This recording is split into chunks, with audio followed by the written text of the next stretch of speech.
duele. También convenimos en que es fundamental gestionar, manejar ese dolor crónico.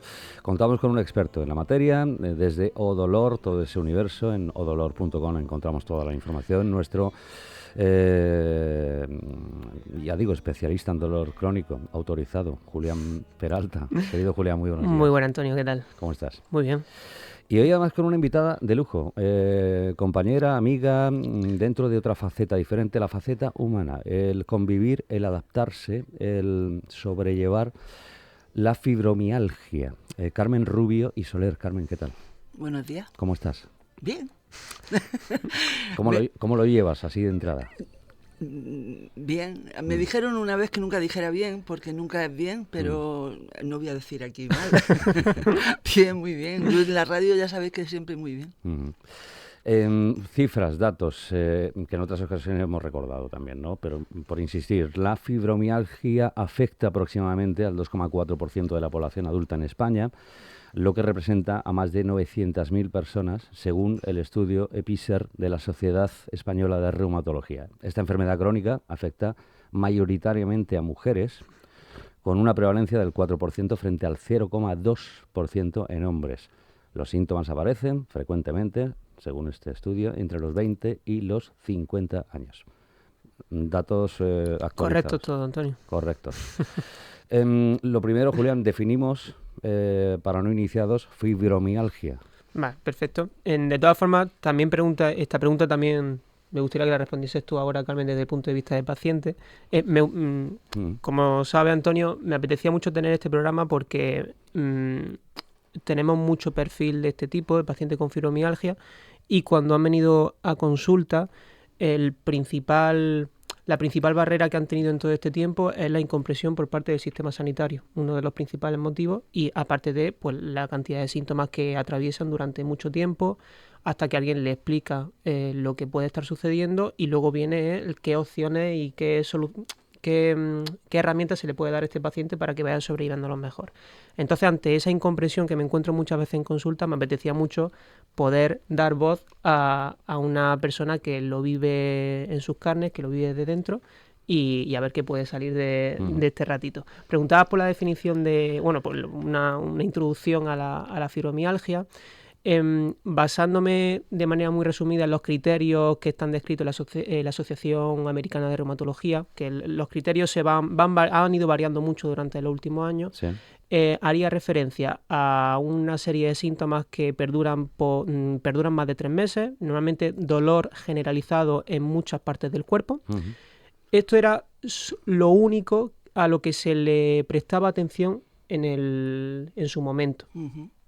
Y eso ha ido evolucionando para tener en cuenta síntomas como niebla mental, alteraciones en la memoria o la función ejecutiva, alteración del sueño, alteración del estado de ánimo, que son muchos aspectos muy importantes, pero que antes no se le escuchaba a los pacientes cuando intentaban transmitir pues todas esas limitaciones que tenían más allá del dolor. Entonces esos criterios han ido evolucionando y ahora se intenta tener en cuenta a todo ese compendio de signos y síntomas, sí, para poder transmitirle a una persona de que podemos estar ante este cuadro clínico.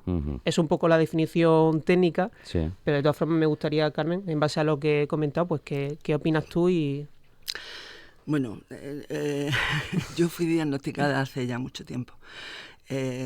Cuando lo único eran los 16 o 18 puntos gatillo que le llamaban, ¿no? Me diagnosticaron gracias a mi madre, que enferma de fibromialgia, entonces no estaba catalogada, claro. no la reconocían, y ella iba a un reumatólogo que, bueno, pues que era experto en este tema, y aunque no la nombraba, sí la contemplaba, que era muy importante. Entonces, en una visita que hice con ella, no era normal que yo fuera al médico con mi madre, pero en este caso fui, y mi madre le pidió que me mirara, Sí. que me viera. Yo tenía 30 y pocos y me sentó, me tumbó en la camilla, me tocó los 18 y juro y perjuraré toda la vida que aquellos gritos no eran Normales, digamos. no eran falsos, eran, o sea, Claro. y me decía, te estoy tocando con la misma presión que aquí, y aquí no pasaba nada. Pero cuando efectivamente tocaba los puntos gatillo, veía la estrella. Claro, No, tú tenías, y perdona, el antecedente, obviamente, de mi madre. de tu madre ya, Sí. pero hasta ese momento tú no habías... No, notado incluso en ese momento él mismo me dijo que lo olvidara, que ella volvería. Ujú. O sea, Julián, ese encuentro, decir, ¿a ti qué te dice? No, describe muy bien cómo solía ser el tipo de diagnóstico en su momento. Ujú. Sería la primera parte que he comentado de los aspectos puramente sensitivos del dolor. Antes se describía sobre todo con esos puntos gatillos, ahora creo que hay como, en vez de puntos, se describe por zona y creo que hay un índice, son 19 zonas a lo largo del cuerpo y cuando viene un perfil que se le intenta, bueno, que es candidato a lo mejor para este diagnóstico, se van evaluando todas esas zonas y dependiendo de la puntuación que obtenga, más todos esos síntomas que hemos hablado, pues ahí ya habría más información para poder emitir pues, un cuadro clínico o un diagnóstico de este tipo. luego, cuando yo fui como enferma, que ya más de 3 meses y 6 meses, con ciertos dolores, me preguntó la enfermera si era la primera vez que iba. Y al decirle que sí, me tuvo que buscar un día concreto. Lo entendí cuando me revisó, por decirlo de alguna forma, ¿no? Y es porque este hombre me hacía una entrevista extensísima sobre toda mi vida personal, sobre cómo era emocionalmente, cómo me planteaba el trabajo, cómo era en mi trabajo, qué tipo de trabajo tenía, qué tipo de actividad. de claro. actividades tenía fuera del trabajo. Sí. Y eso, digo, 1 hora. Y cuando terminó me dijo que desde los 90 ítems o 100 ítems que había, yo me había ido a 110. A 110 incluso, ¿no? Con lo cual, eso suele ser habitual, ¿no? Esa entrevista, digamos, previa, ¿no? Sí, se recomienda mucho que esa primera toma de contacto se haga una historia clínica extensa, se escuche sobre todo a la persona y a su historia de vida para poder emitir ciertos diagnósticos, aunque a mí me gustaría que esto fuese siempre ante primera consulta para cualquier tipo de patología. Correcto, sí, en más de una ocasión tú has insistido en esto, claro. Ojalá fuese esa hora para todos los pacientes. La verdad es que una cosa que luego me extrañó es que sabiendo que, bueno, como soy profesora, he sido profesora, gracias. Sigue siendo. Pues. Bueno, tenemos la costumbre de ir a los libros siempre. Nosotras queremos ver en los libros qué es lo que tenemos, ¿no? Entonces me sorprendía mucho que él nunca me decía que tenía fibromialgia. Él siempre me decía, este tipo de reuma que tiene usted. Como cuidándose él también mucho, ¿no? De no pronunciar De no pronunciar la palabra. E incluso tenía ponencias en congresos, o sea, que no era una persona que no contemplara, sino todo lo contrario. Pero era muy cuidadoso con el tema, incluso con el paciente, ¿no? Y bueno, ahí con él fue con quien aprendí a llevarlo. Es decir, que ahí tenemos ya el diagnóstico. Y los dolores, ¿cuándo empiezan? Es decir, vamos a ver. Ser, digamos, crónicos. Los dolores empiezan a ser crónicos, en mi caso, alrededor de los 40. Lo que pasa es que hay un cambio en mi vida importante, que yo fui madre muy tardía, entonces, bueno, como que no los asumes, no los identificas como solos, ¿no? Sino que los engloba en una serie de circunstancias y no le hice demasiado caso. Pero los dolores, tal cual, así, empezaron muy poco a poco. No empieza un día que te quieres morir, sino que lo puedes soportar. Y te tomas un analgésico y sale, al día siguiente te toma otro, luego no te lo toma y tal. Y Y hay una cosa importantísima, que es que en muchos casos, o a mí tal cual me lo han dicho, aquí está el experto, va acompañado también de depresión. Entonces te tienes que trabajar más cosas, ¿no? Y hay un día en el que ya pues es que te duele todo. Ya tienes que ir al médico, porque con un ibuprofeno no combate. Y entonces cuando vas ya te mandan otras cosas. Y sí, ahí es donde notas que el dolor es importante, porque un día que no la tomas, pues realmente no es que, cuidado, no quiero dar la sensación de que nos hagamos adictos a la medicación, ¿no? Que no es cierto. Yo la baja o la sube, o yo por lo menos. Pero sí es cierto que saber que está ahí te ayuda un montón. Porque, bueno, pues ya sabes que esas crisis, porque son como crisis de días, ¿no? Aunque los dolores duren meses, la crisis, la punzada, te dura 3, 4, 5 días, que estás, que no puedes, que es como si tuvieras fiebre, pero seca. O sea, seca me refiero sin fiebre, ¿no? El dolor es ese dolor de articulaciones que tenemos cuando nos sube la fiebre, que decimos, ¿que me duele todo? Bueno, pues imaginaros eso, sin fiebre, te duele todo, y te duele todo y te tienes que levantar e ir a dar clase, te tienes que levantar e ir a trabajar, te tienes que levantar y poner una lavadora y ya está, y solo no tienes fiebre. Y Julián, porque en más de una ocasión, y con razón, tú me has corregido, cuando me duele aquí o allí, es decir, no es percepción, en este caso, es dolor físico, no es una percepción de dolor, una sensación de dolor, ¿no? O sea, está el propio síntoma, el propio síntoma de dolor, lo que noto en cualquier zona del cuerpo, pero es verdad que siempre hablamos, intentamos hablar en los programas de que no es solamente eso que siento, sino de todo lo que viene acompañado, del sufrimiento que conlleva, de la alteración del estado anímico conforme yo estoy sintiendo esa sensación desagradable, y muchas veces trato de que los tratamientos, y cuando hablo con los pacientes de esta experiencia prolongada en el tiempo, de que intentemos no orientar el tratamiento a apagar una sensación corporal, sino a cómo podemos manejarla un poquito mejor, y también poner el foco en todos esos factores que vienen acompañados del dolor de manera irremediable, como pues alteración del estado anímico o ese sufrimiento que vive la persona. Eso también aprendí mucho a combatirlo con otras cosas. Había 3 puntos. Bueno, antes quiero decir con respecto al dolor. El dolor te condiciona, aparte de lo anímico. Nosotros no podemos estar en la misma postura mucho tiempo, porque entonces es como si nos hubiéramos oxidado y tuvieras que romper la máquina, ¿no? Entonces y romper la máquina es puro dolor. Entonces tienes que estar constantemente en movimiento.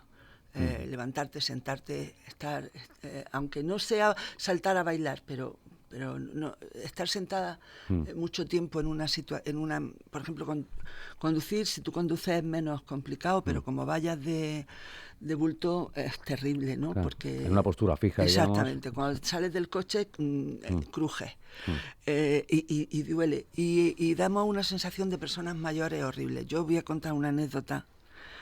En el instituto yo mis clases me levantaba, eran clases de talleres, ¿no? Los niños, menos una que era teórica historia del arte. Entonces, el último año que fui profesora, tenía el ordenador en una mesa y una pizarra electrónica. Yo no me movía en toda la hora porque tenía que estar con el ordenador, y yo miraba en mi pantalla con la ventana que abría y la que no. Entonces, esa hora, cuando terminaba la hora, yo, si me levanto y me ven mis alumnos, que no es que me tuvieran como... Pero si a mí me ven mis alumnos levantarme como yo me levantaba, bueno, no, reírse es lo de menos.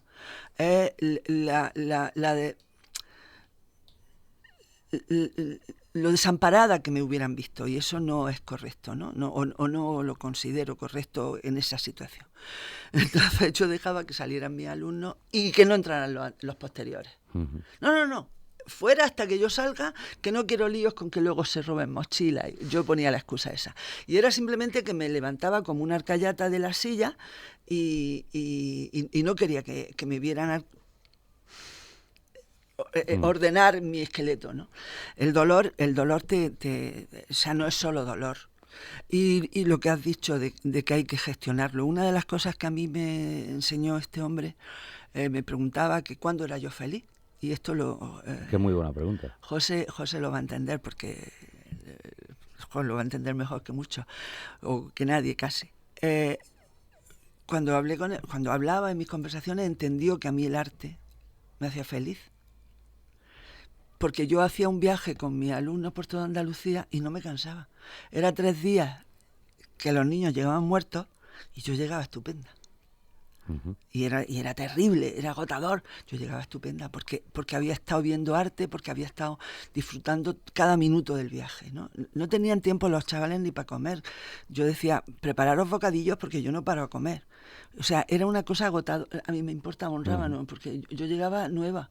Uh-huh. Porque el arte me llenaba. Entonces me enseñó a buscar dos enfoques. Uno, algo que me gustara mucho, por eso gestiono muy bien mi tiempo libre, porque lo lleno de cosas que me gusta hacer, sí, porque te puede doler. Pero tiene que ser un dolor que nadie soporta para que yo deje de hacer algo que me gusta con respecto al arte, ¿no? Que pues, sucede de hecho, pero se aguanta mucho mejor. Y lo otro, y esto es duro de explicar, pero es cierto, lo otro es tener la satisfacción de que ayudas. Yo cuando me lo dijo me pareció una cosa ridícula, pero me dijo, dice, un voluntariado ayuda muchísimo. Uh-huh. El estar haciendo algo por los demás me parece una tontería, pero te da emocionalmente un estado que te alivia el dolor. Uh-huh. Entonces yo aprendí a tener eso en mi tiempo libre, pues un tipo de voluntariado. Ya es voluntariado, aunque sea profesional, ser profesor. Eso ya lleva... Sí, ya es vocacional, ¿no? Ya es vocacional, sí. Ahí ya lleva una carga importante. Pero fuera de mi trabajo buscaba siempre un algo en el que yo fuera la que ayudaba a otra persona a sobrellevar algo. Claro. Estamos hablando aquí, Julián, claro, de una profesión concreta, una actividad concreta. Hay múltiples casos, ejemplos, donde, bueno, ese tratamiento igual... entramos en el territorio del tratamiento, sí, claro, para empezar, ¿no? Diagnóstico, hasta llegar a la clave, afortunadamente hemos avanzado, ¿no? Ya contáis con más elementos para diagnosticar. Uh-huh. ¿Y los tratamientos? ¿Cómo estamos? ¿En qué punto estaríamos? El tratamiento, ahora me interesa mucho saber por qué has pasado tú en cuanto a acciones de tratamiento y cuál ha sido tu experiencia. A día de hoy, lo que más evidencia tiene y lo que más se ha estudiado es que para un cuadro clínico de fibromialgia, lo que más necesita el paciente es un tratamiento multidisciplinar, que por desgracia muchas veces no abunda este tipo de abordaje. Brillaría por su ausencia, ¿no? En algunos contextos sí, por desgracia. También hay cosas que no podemos modificar pues, en cuanto al sistema, servicios que se pueden ofrecer. Bueno, ya tú lo sabes mejor que nadie, pero muchas veces a perfiles como Carmen se le acaban tratando como piezas sueltas a las que pues llega un profesional, le hace desde su punto de vista lo que cree que es mejor, pero se está perdiendo todo lo demás. Entonces se recomienda mucho ese abordaje multidisciplinar, pues por ejemplo desde la psicología para abordar pues esas alteraciones del estado anímico, esos cuadros que suelen venir de la mano de ansiedad o depresión, son muy importantes que se pueda abordar desde el profesional indicado, que en este caso sería la psicología. En mi caso desde la fisioterapia intento asegurarme de que esas partes estén lo más cubiertas posible, esas redes de apoyo que también hablaremos para que el paciente pues eso, que se note arropado y que a pesar de estar sufriendo, que su vida siga teniendo sentido. Exactamente. Yo he dicho dos que en un principio, ahora no estoy en el momento en el que yo aprendí eso. Yo ahora estoy en un momento mucho más duro. Estoy jubilada, tengo una vida muy activa, yo no estoy para... O sea, tengo mi agenda la tengo completamente llena. Y he añadido muchas cosas. He tenido que ir añadiendo muchas cosas. Yo he ido a terapeutas, a fisioterapeutas que me han ayudado. Terrible. Terrible quiero decir mucho. En sentido positivo, ¿no? Vale. Me he dado cuenta después. Me ha ayudado muchísimo en momentos muy de gatillo, ¿no? Yo le llamo cuando los puntos están terribles, que pasa y no sabes por qué. Por supuesto, a la psicología he tenido que recurrir, sin duda. Yo he sido más dura. Yo me he buscado... ahora lo están criticando porque no es... yo he ido a terapia gestal, pero no de grupo, a terapia con un psiquiatra gestal, no con un terapeuta gestal, sino con psiquiatra que sigue la gestal, que es una línea durísima, ¿no? Y cada X tiempo voy, según lo que tú dices también, ¿no? Lo que te va pidiendo. Ahora estoy en una situación que también estuve, claro, lees constantemente, ¿no? Artículos. Y una de las cosas que explicaban el otro día en un artículo era que cuando dejamos la actividad, venía cuento después de las vacaciones de Navidad.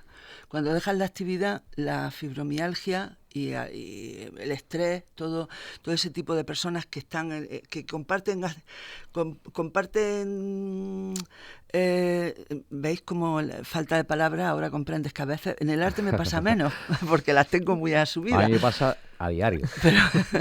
Pero es verdad que en el lenguaje verbal se nota. Algunas de esas características que tiene la fibromialgia las tienen otras personas que no tienen por qué estar enfermas, ¿no?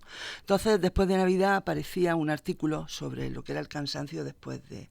el cansancio en las vacaciones, ¿no? Cuando el cuerpo para y de repente dice, bueno, pues que lo necesito, y entonces se cansa. Dice, es que estoy cansadísima, es que ha llegado la Navidad y estoy agotada, ¿no? Bueno, pues... Y decía, eso se puede aumentar por hora, o sea, se puede aumentar por días, meses, o sea, semanas, meses, o incluso en minutos. Este hombre decía, el médico del que estoy hablando casi todo el rato, me decía que de media hora descansara un cuarto. Eso es imposible, de una hora descansar a media hora. Tampoco era en el segundo horario, era imposible. Entonces me decía pues siempre la mitad tienes que descansar, ¿no? Si te pasa un día súper activo, al día siguiente, la mañana por lo menos la tienes que tener tranquila. Por eso, por la acumulación. Ahora que estoy jubilada, una de las cosas que tiene la fibromialgia dura es la fatiga crónica. Porque el dolor te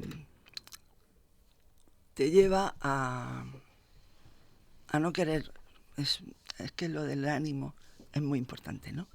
Te lleva a sentirte muchas veces incapaz y a buscar excusas para no hacer.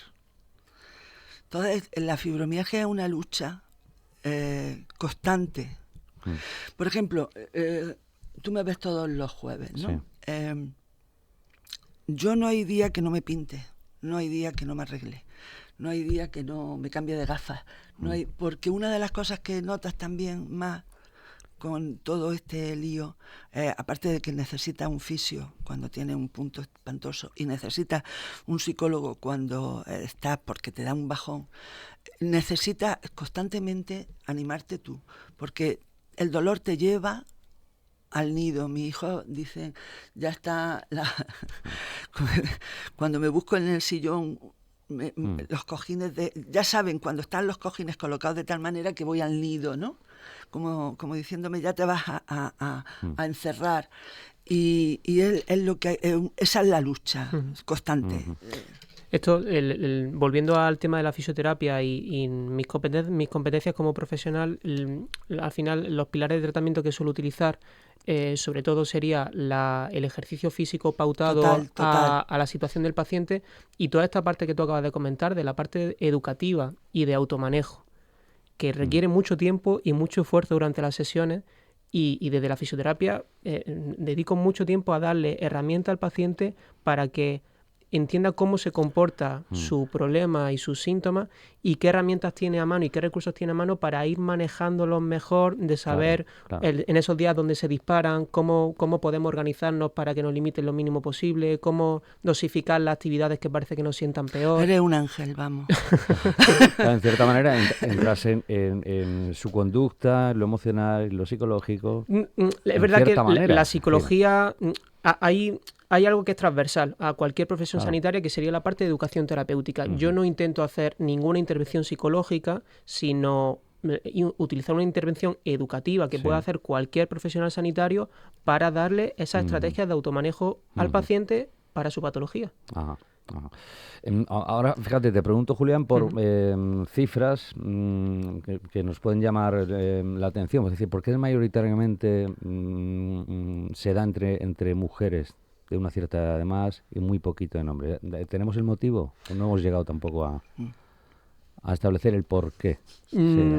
Ahora sí, me interesa mucho la opinión de Carmen. A mí me gusta ser muy cauto con esto porque toda la investigación, y yo no me considero una eminencia ni mucho menos, pero toda la investigación que se está realizando al respecto todavía no se da con una causa clara y única de por qué hay tanta prevalencia en mujeres y tan poca prevalencia en hombres.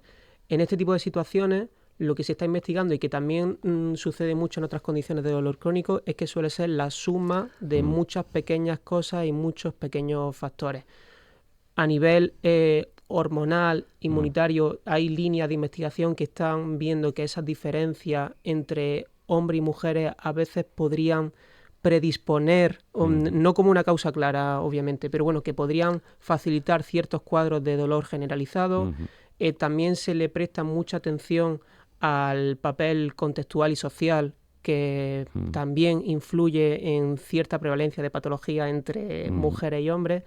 Entonces, por resumir, no habría una causa única, sino que se intenta investigar y cuesta mucho trabajo y aún así no hay respuestas claras, por desgracia, pero bueno, se intenta, una suma de pequeños factores que en el aspecto social, en el aspecto inmunitario, hormonal, que podrían explicar esas diferencias tan claras entre las mujeres y hombres para la fibromialgia. Y fíjate, y te amplío, es decir, el foco. En tu caso, por ejemplo, tú trabajas mayoritariamente dentro del dolor crónico, es decir, más con ellas que con ellos. Sí, son muchas más, ¿no? Cuando se mide, o sea, cuando hablamos de dolor crónico en general, que sería aquel dolor que persiste más de los 3 o 6 meses, la prevalencia es mayor en mujeres que en hombres. Y luego hay otro dato que acabo de descubrir ahora, lo reconozco, me llama la atención, es decir, el entorno geográfico.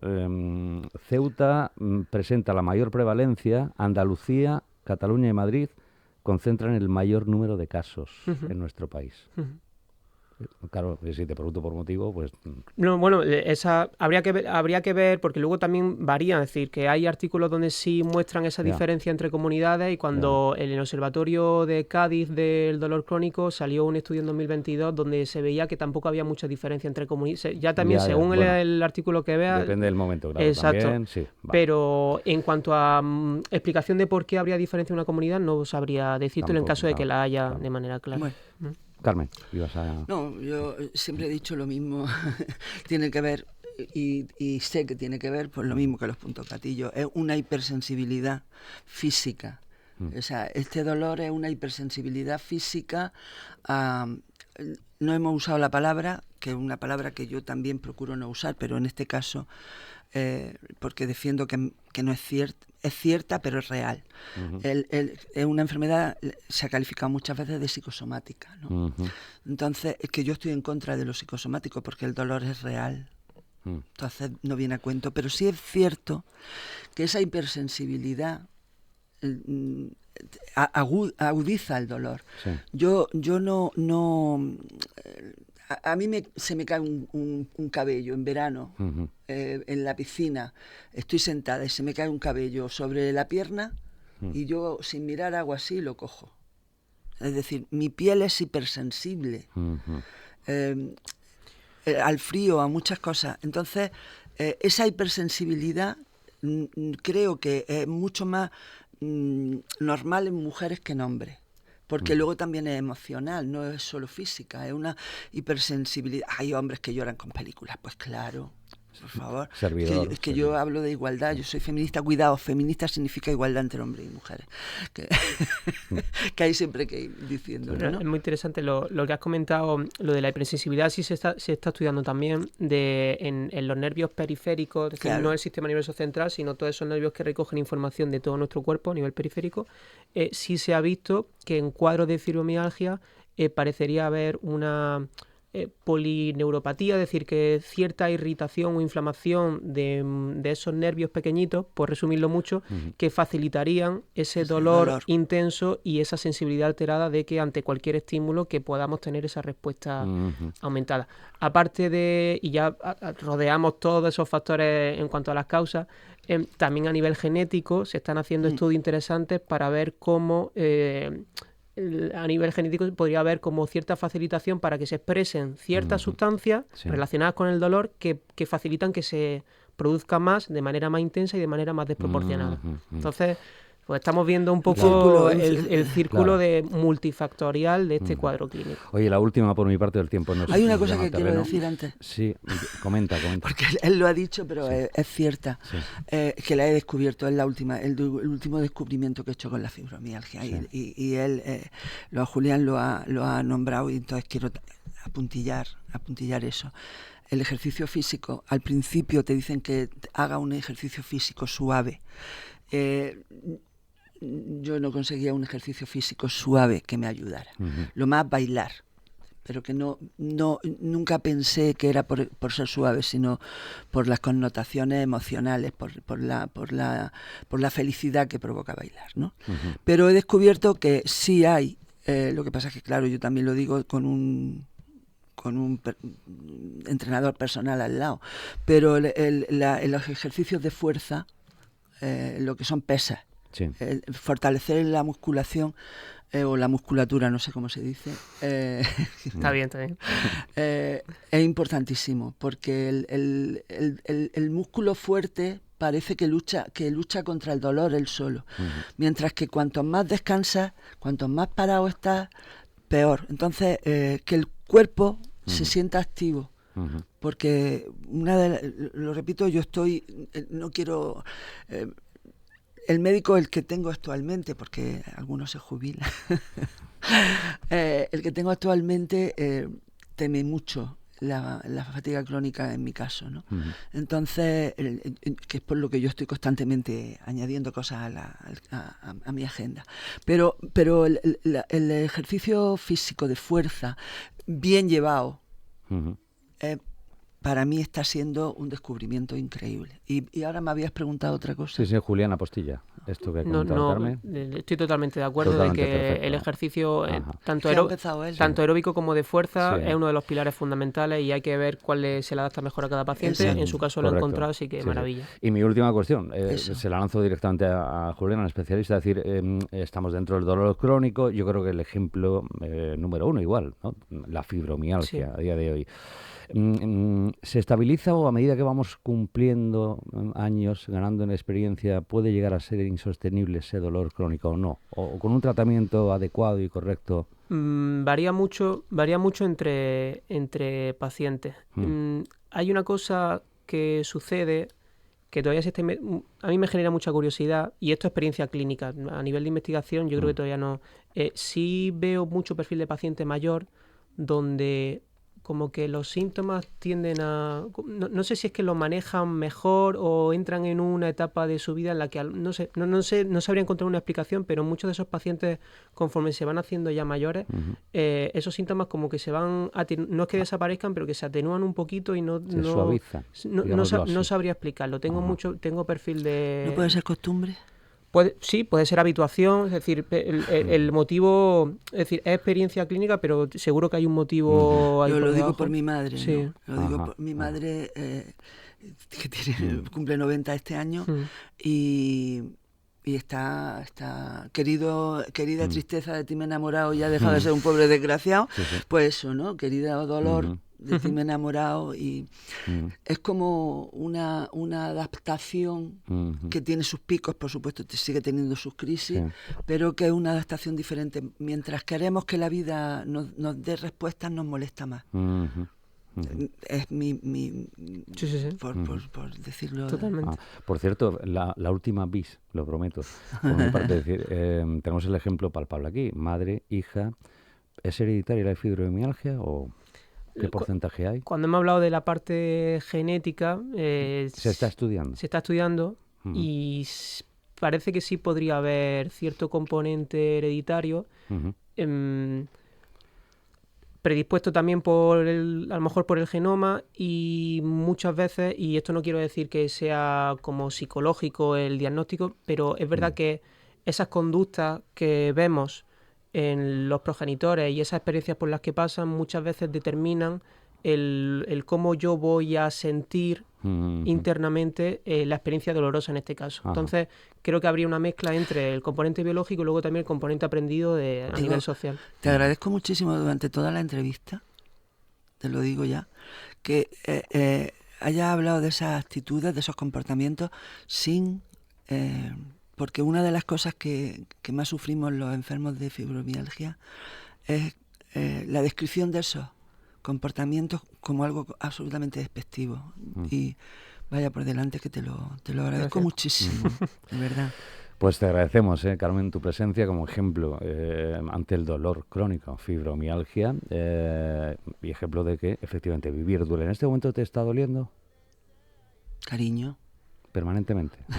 Hombre, ahora menos que dentro de un rato, porque me tomé la pastilla hace una hora. Lo estás manejando, gestionando mucho mejor ahora. Mientras estás entretenida, mientras estás haciendo cosas que, por ejemplo, yo ahora estoy hablando de algo que creo que le va a servir a alguien. Entonces, es que eso es cierto.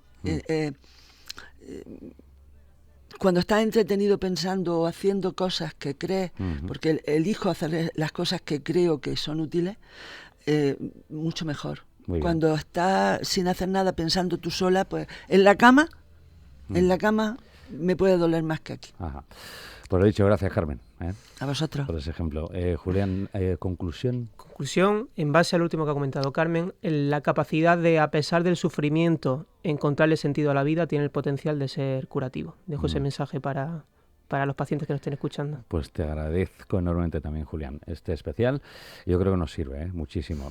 Odolor.com, más información sobre todo el universo, toda la labor de Julián Peralta y, naturalmente, pues ante cualquier tipo de pregunta, duda, cuestión, ya saben, los vehículos habilitados, 950 30 30 00, días de radio @candilradio.com, nuestro WhatsApp directo, 687825742. Lo dicho, vivir duele, pero aprendemos a manejarlo mucho mejor. 87.6